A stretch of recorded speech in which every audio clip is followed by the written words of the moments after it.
నమస్కారం, నా పేరు సింధు. నిజాన్ని నిర్భయంగా తెలియజేస్తూ వాస్తవాలతో మీ ముందుకి రాక్ 4 న్యూస్. ముందుగా వార్తల్లోని ముఖ్యాంశాలు.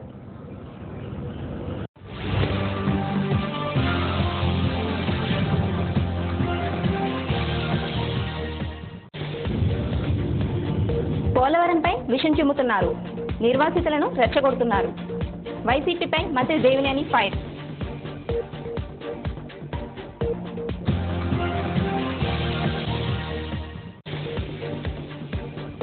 చట్టాన్ని చేతుల్లోకి తీసుకుంటున్నారు, కాపు జాతిని రెచ్చగొడుతున్నారు. టీడీపీపై అంబటి రాంబాబు విమర్శలు.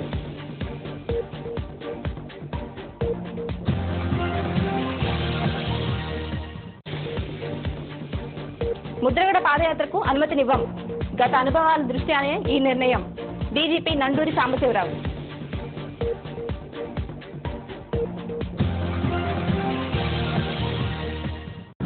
పోలవరంపై విజయసాయిరెడ్డి విషం చిమ్ముతున్నారని మంత్రి దేవినేని విమర్శించారు. మంగళవారం రాష్ట్ర టీడీపీ కార్యాలయంలో ఏర్పాటు చేసిన మీడియా సమావేశంలో ఆయన మాట్లాడుతూ, పోలవరం రాష్ట్ర ప్రజల జీవనాడి అని, పోలవరం నిర్మాణాన్ని చూసి రాష్ట్ర ప్రజలు గర్వపడుతున్నారన్నారు. పోలవరం జోలికొస్తే పుట్టగతులుండవని, ఇప్పటికే పట్టిసీమలో వైసీపీలో పునాదులు కదిలిపోయాయన్నారు.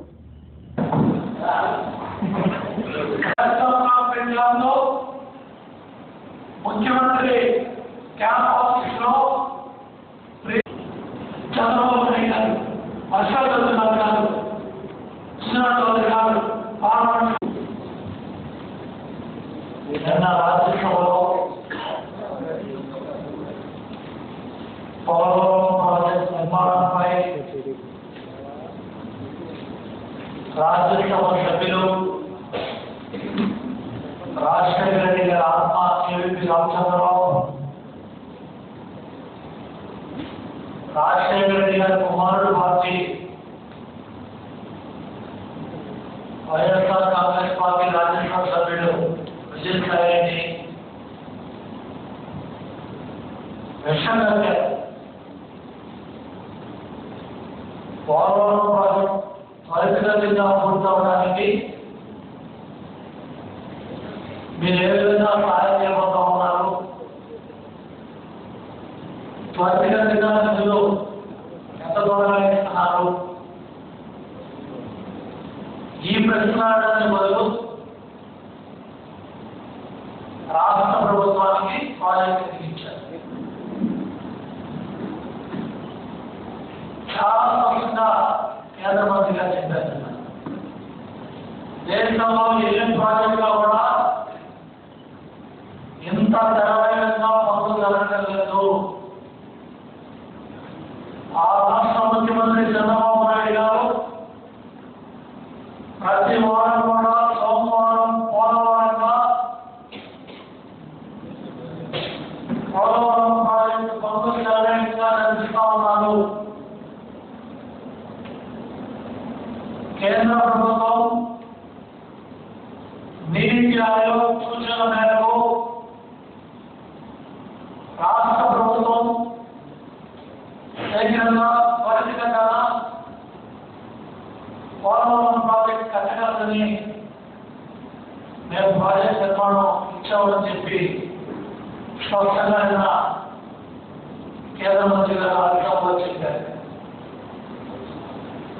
దేనికి మీకు చూద్దా, దేనికి మీకు కడుపుంట, పోలవరం జ్ఞానంలో చూసిన వాడు లేదు, కడతా ఉన్న పనులు కానీ ఢిల్లీలో కూర్చొని రాడేస్తా ఉన్నారు. ఎవడ మీడియా మంత్రులు కానీ, రైతులు కానీ, ప్రజలు కానీ వందల సంఖ్యలో, వేల సంఖ్యలో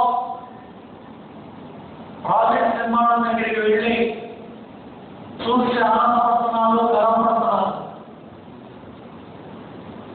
రాష్ట్ర ప్రజల ప్రాణాలే జీవనాడైన పోలవరం ప్రాజెక్ట్ ఈ విధంగా పనులు సరైనంగా జరుగుతాయని మేము చూస్తున్నాము, గర్వంగా ఉందని ప్రజలు కానీ రైతులు కానీ నిలబడతా ఉంటే మీకు చెరుకు వస్తా ఉన్నాయి. పట్టిసీమలోనే పునాదులు వెళ్ళాయి. పట్టిసీమ తెలంగాణలో పట్టిసీమ అన్నారు. పట్టిసీమ తెలంగాణలో స్వయంగా ప్రతిపక్ష నాయకుడు వైఎస్ జగన్మోహన్ రెడ్డి రాష్ట్ర అసెంబ్లీలో వైఎస్ఆర్ కాంగ్రెస్ పార్టీ పట్టిసీమ వ్యతిరేకం, మేము దీన్ని వ్యతిరేకిస్తాం, దీని మీద మేము పోరాటం చేస్తా ఉన్నాడు. ఎందుకు జగన్మోహన్ రెడ్డి గారు ఈరోజు సంవత్సరాలుగా దగ్గర 260 టీఎంసీలు గోదావరి జిల్లాలో సోమలకు వెళ్ళాయి.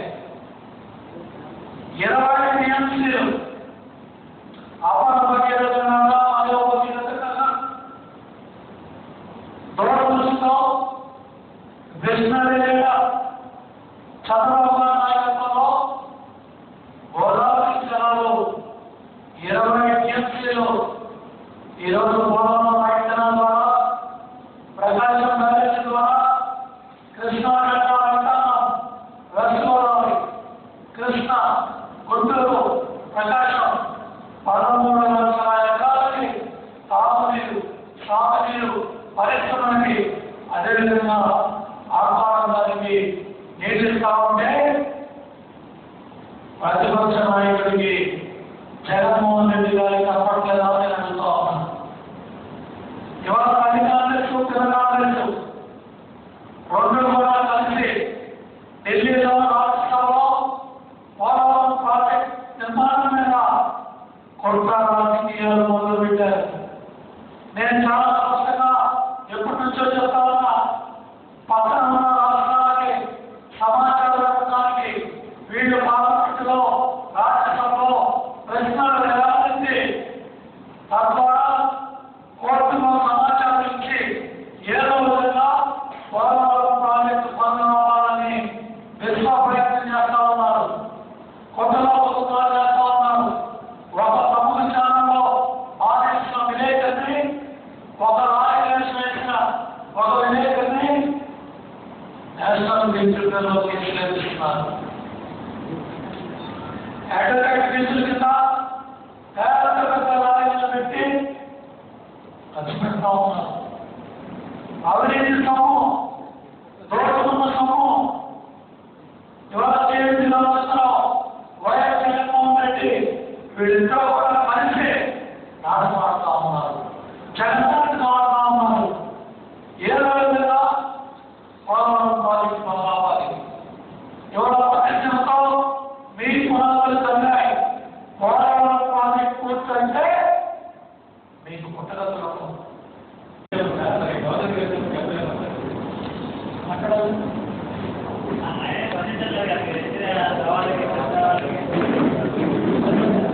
కాపుల్ని కించపరిచే విధంగా సెక్షన్ 149 నోటీసులు ఇవ్వడం సిగ్గుచేటని వైసీపీ రాష్ట్ర అధికార ప్రతినిధి అంబడి రాంబాబు విమర్శించారు.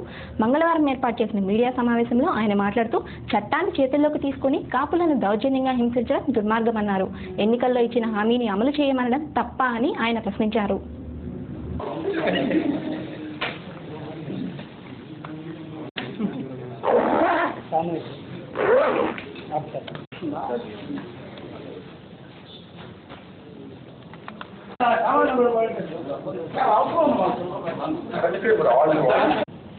తునిలో కాపు గర్జన పెట్టినప్పుడు అప్పుడు విధ్వంసం జరిగింది.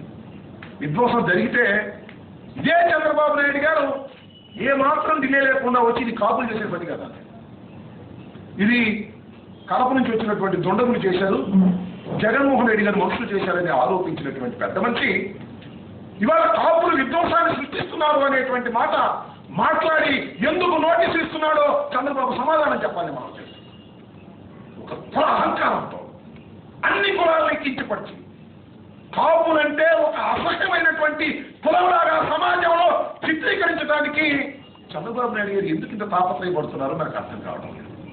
ఇవాళ కిర్లంపూడిలో ఉన్న జనానికన్నా కూడా పోలీసులు ఎక్కువ మంది ఉన్నారు. కిర్లంపూడిలోనే కాదు, ఈస్ట్ గోదావరి, వెస్ట్ గోదావరిలో అయితే నాకు పొద్దు నుంచి ఫోన్లు వస్తున్నాయి. ప్రతి చోట పికెట్లు పెట్టారు, చెక్ పోస్టులు పెట్టారు. అయ్యా నువ్వు ఎక్కడికి వెళ్తున్నావు? నువ్వు కాపువా? ఏ కాపు ఇది కాకూడదా, వెళ్ళకూడదా రోడ్డు? కాపు అయితే సంతకం పెట్టు, నీ నెంబర్ ఇవ్వు, నువ్వు ఒక దుష్టశక్తివి అనేటువంటి ఒక పదజాలాన్ని పోలీసుల ద్వారా ఉపయోగించి కించపరిచేటటువంటి కార్యక్రమం చేస్తున్నారు. ఇక్కడ గుంటూరు జిల్లాలో లేదా కృష్ణా, గుంటూరు, ఈస్ట్, వెస్ట్, గోదావరి అన్ని జిల్లాల్లోనూ కాపులకు నోటీసులు ఇవ్వడం, కాపు యువకులు ఎవరైనా ఉంటే వారిని తీసుకురావడం, పోలీస్ స్టేషన్లో కూర్చోబెట్టడం, వారిని విభిన్నమైన ప్రశ్నలు అడగడం. నేను ఇప్పుడే ఒక వార్త విన్నా. ఆయన పేరు తోట రవికుమార్, గుంటూరు జిల్లాకు చెందినటువంటి వ్యక్తి. రమ్మని కూడా చెప్పారు, ఇప్పుడు వస్తాడు బహుశా. అతన్ని పోలీసులు ఇష్టానుసారంగా పోలీస్ స్టేషన్కి తీసుకెళ్లి ఆయన కొట్టాడు. ఎందుకు కొట్టారంటే ముద్రగడ గారి ఉద్యమంలో పాల్గొనకూడదని కొట్టాడు. ఇందాక డీజీపీ గారు చెబుతారు, చట్టాన్ని ఎవరైనా చేతిలోకి తీసుకుంటే మేము సహించాం, మరి మీరు యాక్షన్ తీసుకుంటామని. ఈ తోట రవికుమార్ని చట్టాన్ని చేతిలోకి తీసుకొని ఎందుకు మ్యాన్ హ్యాండింగ్ చేశారో డీజీపీ చెప్పాలని మనం చేస్తున్నాం. ఏ కాపైతే తోట రవికుమార్ అయితే కొడతారా? విచారణ రహితంగా ఆయన్ని నిర్బంధిస్తారా? మీరు నోటీసులు ఇచ్చారు, మంచిదే, నోటీసులు ఇవ్వండి. చట్ట ప్రకారం మీరు అఘోరించవలసినటువంటి మీరు ఇలాంటి దౌర్భాగ్యమైనటువంటి పరిస్థితికి మీరు ఎందుకు దిగజారిపోతున్నారు? ఏమిటి ముద్రగడంటే నీకు ఎందుకు భయం? కాపులంటే ఎందుకంత భయం? నేను అడుగుతా ఉన్నా, మీరు కాపుల్ని బీసీలో చేరుస్తామంటే మేము అడుగుతున్నావా, లేకపోతే మేము కాపుల్ని బీసీలో చేరుస్తామా లేదని డిమాండ్ చేస్తున్నావా? చంద్రబాబు నాయుడు గారు కాపుల్ని బీసీలో చేరుస్తాననేటువంటి మాట ఎన్నికలకు ముందు చెప్పారు కాబట్టి దాన్ని నెరవేర్చండి అని మేము అడుగుతున్నాం తప్ప మేము వేరేకేం అడగడం లేదే. ఇచ్చినటువంటి హామీని నెరవేర్చమని అడగడం కూడా దుష్టశక్తుల పని అవుతుందా అని అడుగుతా ఉన్నా. చంద్రబాబు నాయుడు గారు గమనించవలసింది ఏమిటంటే, ఈ రోజున చంద్రబాబు నాయుడు గారు రాష్ట్రంలో పరిపాలన చేస్తున్నటువంటి తీరు చూస్తుంటే బాధ కలుగుతాం. ఏ విషయాన్నైనా పోలీసులతో అణిచివేయాలనేటువంటి ప్రయత్నం. గరగపల్లిలో కానీ, దేవరపల్లిలో కానీ, తుందూరు అపోలకు సంబంధించి కానీ ఎక్కడైనా ఏ ప్రజా ఉద్యమం జరిగినా ఆ ప్రజా ఉద్యమాన్ని పోలీసుల లాఠీలతోనూ బూట్లతోనూ అణిచివేయాలనేటువంటి పద్ధతుల్లో చంద్రబాబు నాయుడు గారు ప్రయత్నం చేస్తున్నారు. నేను అడుగుతా ఉన్నా, ఈ ప్రజాస్వామ్య దేశంలో సమావేశాలు పెట్టుకోవడం, నిరాహార దీక్షలు చేయటం, నిరసన ప్రదర్శన చేయటం, పాదయాత్రలు చేయటం కొత్తేమీ కాదే. ఇదేం బ్రిటిష్ పరిపాలన కాదే. ప్రజాస్వామ్య పరిపాలన. ప్రజాస్వామ్య పరిపాలనలో ప్రజాస్వామ్యయుతంగా ఇలాంటి నిరసన ప్రదర్శన చేసుకునేటటువంటి హక్కు ఒక కాపులకే కాదు, అందరికీ ఉంటుంది. అలాంటి ఉద్యమాన్ని మీరు చేయవలసింది ఏమిటి? ఎందుకు అసంతృప్తిగా ఉన్నారు కాపులు? ఎందుకు గంగపల్లిలో ప్రజలు అసంతృప్తిగా ఉన్నారు? ఎందుకు దేవరపల్లిలో ప్రజలు అసంతృప్తిగా ఉన్నారు? వారిని కనుక్కొని వారిని సంతృప్తి చెందడం ద్వారా ఉద్యమాన్ని అనసాలి తప్ప వారితో చర్చలు జరుపుకోకుండాను, వారి బాధ ఏంటో తెలుసుకోకుండాను, వారి న్యాయమైనటువంటి పద్ధతిలో కాదో తెలుసుకోకుండాను, పోలీసులు మీ చేతుల్లో ఉన్నారు కదా అని చెప్పేసి అణిచివేయాలనేటువంటి ప్రయత్నం చేయటం అనేది అతి దారుణమైన పాశవికమైనటువంటి విధానం కాదా జరుగుతా ఉన్నా. చంద్రబాబు నాయుడు గారు ఇది మోస్ట్ ఎక్స్పీరియన్స్డ్ పర్సనాలిటీ. గతంలో 9 సంవత్సరాలు పరిపాలన చేశారు, ఇప్పుడు 3 సంవత్సరాలు పరిపాలన చేశారు. ఏమిటిది అంటున్నా? అనుభవజ్ఞుడైనటువంటి చంద్రబాబు నాయుడు గారు చేయవలసిన పని ఇది కాదు, తీరిది కాదు. ఖచ్చితంగా ప్రజాస్వామ్యంలో ప్రజాస్వామ్యయుతంగా వస్తున్నటువంటి ఉద్యమాలని ప్రజాస్వామ్యయుతంగానే వాటిని ఎదుర్కోవలసినటువంటి ప్రభుత్వాలు అనాగరికంగా, దౌర్జన్యంగా, దుర్మార్గంగా ఎదుర్కొని అణచివేయాలనేటువంటి ప్రయత్నం చంద్రబాబు నాయుడు గారు చేస్తారు. ఒక్క అంశంలోనే కాదు, కాపుల అంశంలోనే కాదు, అన్ని అంశాల్లోనూ ఇలాగే చేస్తున్నారు. నేను మనం చేస్తున్నా. చంద్రబాబు నాయుడు గారు గుర్తుపెట్టుకోండి, కాపుల ఓటు ద్వారానే ఈ రాష్ట్రంలో ముఖ్యమంత్రి అయ్యామనే విషయాన్ని దయచేసి మర్చిపోద్దని మనం చేస్తున్నాం. ఇవాళ ముద్రగడ పద్మనాభాన్ని అనసాలని ఆయన ఇంటి చుట్టూరా 1000 మంది పోలీసుల్ని పెట్టి అణచివేయడానికి ప్రయత్నం చేస్తే ఒక్కొక్క కాపు యువకుడు ఒక్కొక్క ముద్రగడై విజృంభించేటటువంటి సమయం వస్తుందని కూడా మర్చిపోవద్దని మనం చేస్తున్నాం. ఇలాగే చేశారు మీరు. మీ మామగారు ముఖ్యమంత్రిగా ఉన్నప్పుడు వంగవీటి మోహన్ రంగారావు గారిని వెంటాడి వేధించి చివరికి హతమార్చారు. హతమార్చినందుకు ఫలితం అనుభవించాలని మనం చేస్తున్నా. తుప్పుగా ఓడిపోయారు. ఈ రాష్ట్రంలో కాపుల ఓట్లు అడిగేటటువంటి నైతిక హక్కు చంద్రబాబు నాయుడు నువ్వు కోల్పోతున్నావు, గుర్తుపెట్టుకో. బుద్ధున్నవాడు ఎవడు నీకు మళ్ళీ ఓటు వేయని మనం చేస్తున్నాం. ఏ కాపైనా, ఏ పార్టీకి ఓటేసిన వాడైనా వాడికి నోటీస్ ఇస్తావా? ఏ కాపైనా వాడిని తీసుకెళ్లి జైల్లో పెడతావా? ఏ కాపైనా వాడిని తీసుకెళ్లి పోలీస్ స్టేషన్లో ఇష్టం వచ్చినట్టుగా పాటిస్తావా? దారుణమైనటువంటి పని చేస్తున్నారు మీరు. పోలీసు యంత్రాంగాన్ని ఉపయోగించుకొని దారుణంగా వ్యవహరించేటటువంటి ప్రభుత్వాలు కాలగర్భంలో కలిసిపోతాయనే విషయాన్ని కూడా దయచేసి చంద్రబాబు నాయుడు గారు గుర్తుపెట్టుకోమని మనం చేస్తున్నాం. ముద్రగడ పద్మనాభం పాదయాత్రకు ఎలాంటి అనుమతి లేదని డీజీపీ నందూరి సాంబశివరావు స్పష్టం చేశారు. గత అనుభవాలు, సుప్రీంకోర్టు ఆదేశాల మేరకు ఈ నిర్ణయం తీసుకున్నామని తేల్చి చెప్పారు. పాదయాత్ర కోసం ఎలాంటి దరఖాస్తు రాలేదన్నారు. ప్రభుత్వ ఆస్తులకు నష్టం కలగకుండా గత చరిత్రను దృష్టిలో ఉంచుకొని కొందరి నేతల్ని బైండవర్ చేశామని వివరించారు.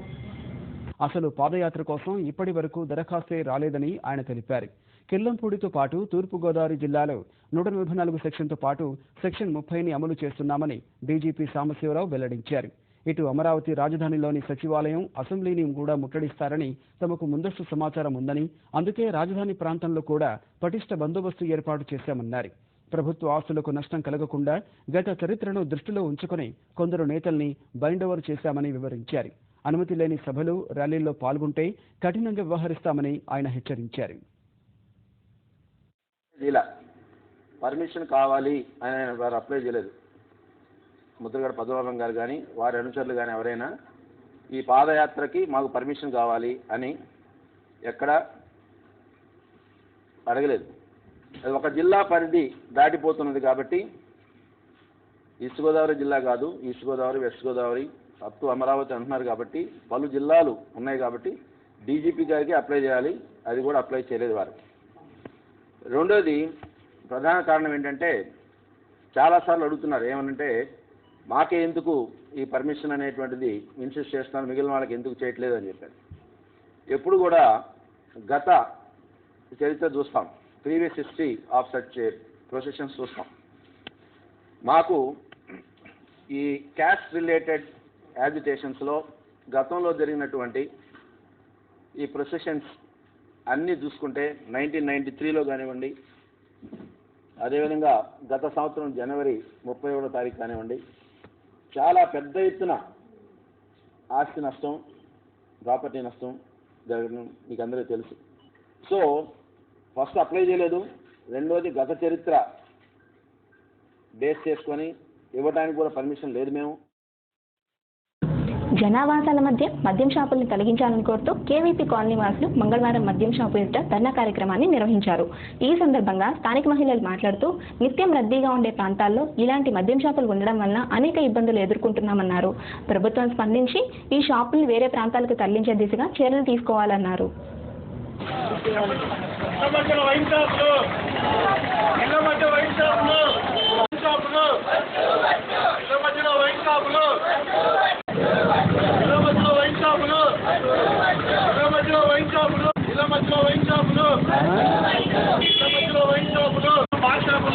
వెంటనే రద్దు చేయాలని కొండ వెంకటప్ప కాలనీ రోడ్లో వైన్స్ బార్లు లైసెన్సులు వెంటనే, కొండ వెంకటప్ప కాలనీలో వైన్స్ బార్లు లైసెన్సులు వెంటనే, బార్లు లైసెన్సులు రద్దు చేయాలి. వద్దు వద్దు వద్దు వద్దు బార్ షాపులు వద్దు వద్దు వద్దు బార్ షాపులు వద్దు వద్దు బార్ షాపులు వద్దు వద్దు వద్దు బార్ షాపులు వద్దు వద్దు వద్దు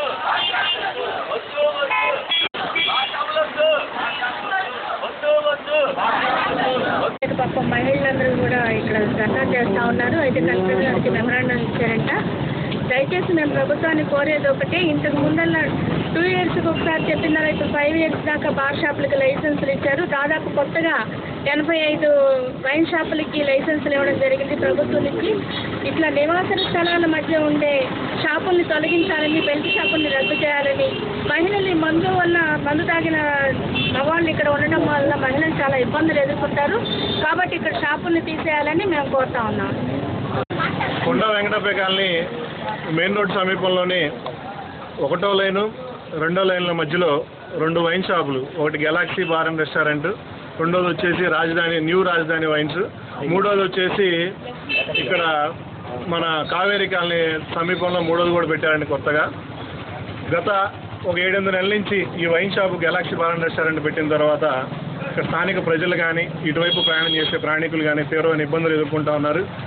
ఇక్కడ వీళ్ళు తాగబోపించి జనాలందరూ రోడ్డు మీద తిరుగుతూ ఉన్నారు. మా ఆడవాళ్ళకి రక్షణ ఏంటి, మా మహిళలకు రక్షణ ఏంటి, మా పిల్లలు స్కూల్ పిల్లల నుంచి ఇక్కడ వచ్చేసి ఇది బస్ స్టాప్ లాగా ఉంటుంది. లోపల నుంచి దాదాపు 1000 మంది ప్రజలు వచ్చి ఇక్కడ బస్సులన్నీ ఎక్కుతూ ఉంటారు, ఆటోలు ఎక్కుతూ ఉంటారు. వీళ్ళకి రక్షణ ఏ విధంగా ప్రభుత్వం కల్పించగలదు? ఇప్పుడు ఇక్కడ స్థానికంగా ఉన్న మహిళలందరూ కూడా మేము యువకులందరం కూడా చేరి ఇక్కడ సపోర్ట్ చేస్తూ ఉన్నాం. ఈ బార్ షాపు లైసెన్సులు ఈ లాల్పురం రోడ్డులో 3 వైన్ షాపులు పెట్టారు. కొత్తగా 2, పాతది 1. ఈ వైన్ షాపుల్ని తక్షణం పర్మిషన్లు నిలిపివేసి ప్రజా ప్రయోజనంగా చేయాలనేది మా ఉద్దేశం. గ్రామ స్థాయిలో పనిచేస్తున్న వీఆర్ఏలను రాష్ట్ర ప్రభుత్వం చిన్నచూపు చూస్తుందని ఏపీ వీఆర్ఏ సంఘ నాయకులు కాకుమాన నాగేశ్వరరావు ఆరోపించారు.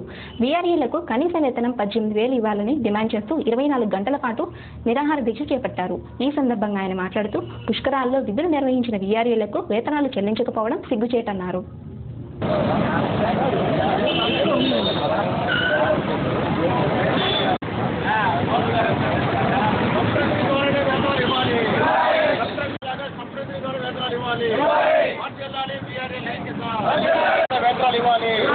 తెలంగాణలోనే మన రాష్ట్రంలో కూడా వేతనాలు పెంచాలి. మార్చెల్లాలి వీఆర్ఏల ఐక్యత.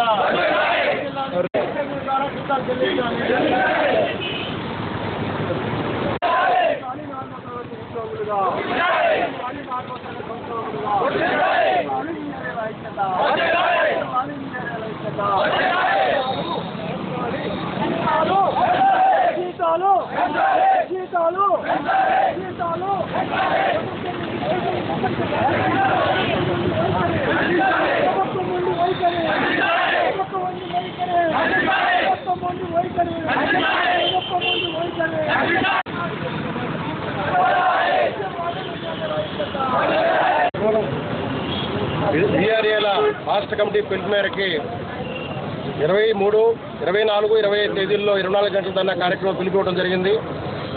ఈ రోజున రాష్ట్ర ప్రభుత్వం ఎన్నికలకు ముందు వీఆర్ఏల జీతాలు 15,000 రూపాయలు పెంచుతానని చెప్పేసి 4వ తరగతి ఉద్యోగులుగా గుర్తిస్తామని చెప్పేసి వాగ్దానం చేసింది. 3 సంవత్సరాలు గడుస్తున్నప్పటికి కూడా వీఆర్ఏల సమస్యలు ఎక్కడ వేసినట్టు దొంగలు ఎక్కడ ఉన్నట్టుగా ఉంటా ఉంది. అదేవిధంగా ఈ రోజున కనీస వేతనం అమలు చేయని కారణంగా ఈ రోజున ఈ పారితోషికం తీసుకునేటువంటి ఎంప్లాయీస్ కానీ కార్మికులు కానీ 4వ తరగతి ఉద్యోగులుగా గుర్తించబడినటువంటి నేపథ్యంలో నెలకు 500 కోట్ల రూపాయలు దాదాపు నష్టపోతామని పరిస్థితుంటా ఉంది. రాష్ట్ర రాజధాని ఏటిమేటి రాజధాని నిర్మించబోతా ఉన్నామని చెప్తా ఉన్నాడు. కానీ కార్మికులకు సంబంధించినటువంటి కనీస వేతనం అమలు చేయకుండా ఈ రోజున నిర్లక్ష్యం చేస్తామని పరిస్థితుంటా ఉంది. పక్క రాష్ట్రం కంటే బాగా అభివృద్ధి చెందుతా ఉందని చెప్పినటువంటి చంద్రబాబు నాయుడు గారు పక్క రాష్ట్రంలో వీఆర్ఏల వేతనాలు 10,500 రూపాయలు పెంచారు.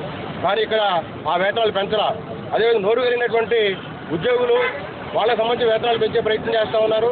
నోరు లేనటువంటి వీఆర్ఏల వేతనాలు మాత్రం పెంచకుండా నిర్లక్ష్యం వహిస్తామని పరిస్థితుంటా ఉంది. దాంతోపాటుగా గత సంవత్సరం క్రితం పుష్కరాలు హెల్త్ సర్వే డ్యూటీ చేసిన డబ్బులు ఇంతవరకు వీఆర్ఏలకి అందలేదని చెప్పేశారంటే ఎంత సిగ్గు చేయడానికి విషయం అని చెప్పేసి చెప్తా ఉన్నాం. దాంతోపాటు ఈ రోజున అర్హులైనటువంటి వీఆర్ఏలందరినీ కూడా నైట్ వాచ్మెన్స్గా 4వ తరగతి ఉద్యోగులుగా వీఆర్ఓలుగా గుర్తించాలని చెప్పేసి మేము వీఆర్ఏ సంఘంగా డిమాండ్ చేస్తూ ఉన్నాం. కానీ అటువంటి ప్రమోషన్స్ వరకు ఇవ్వనట్టు పరిస్థితి కనపడతా ఉంది. మెరిట్ లిస్టు తయారు చేసే పరిస్థితి కనపడతా ఉంది. అదేవిధంగా ఈరోజు రాష్ట్రంలో ఉన్నటువంటి వీఆర్ఏలు మొత్తం కూడా దాదాపు వేలాది మంది ఈ రోజున కలెక్టరేట్ ముందు ధర్నా చేస్తూ ఉన్నారు. కానీ ప్రభుత్వం వైపు నుంచి కొంచెం కూడా కదలిక లేకుండా వీఆర్ఏ సమస్యలు ఎట్లా నిర్లక్ష్యం వహిస్తామని పరిస్థితి ఉంటా ఉంది. అందుకని ప్రభుత్వం వెంటనే దిగొచ్చి తెలంగాణ రాష్ట్రంలో వేతనాలు పెంచాలని చెప్పేసి అదేవిధంగా వీఆర్ఏ అందరినీ మొత్తం కూడా నామినీలందరినీ కూడా వీఆర్ఏలుగా గుర్తించాలని చెప్పేసి అదేవిధంగా జీతాలకు సంబంధించి మన గుంటూరు జిల్లాలో ప్రత్యేకంగా సబ్ ట్రెజరీ ద్వారా జీతాలు చెల్లించాలని చెప్పి కోరుతా ఉన్నాం. ఎందుకంటే రాష్ట్రంలో మిగతా అన్ని చోట్ల సబ్ ట్రెజరీ ద్వారా వేతనాలు చెల్లిస్తూ ఉన్నారు. ఇక్కడ గత 4 నెలలు 3 నెలలు అట్లా పెండింగ్ పడుతూ ఉంది. కలెక్టర్ గారు కానీ మిగతా అధికారులు కూడా చాలా నిర్లక్ష్యం వహిస్తూ ఉన్నారు.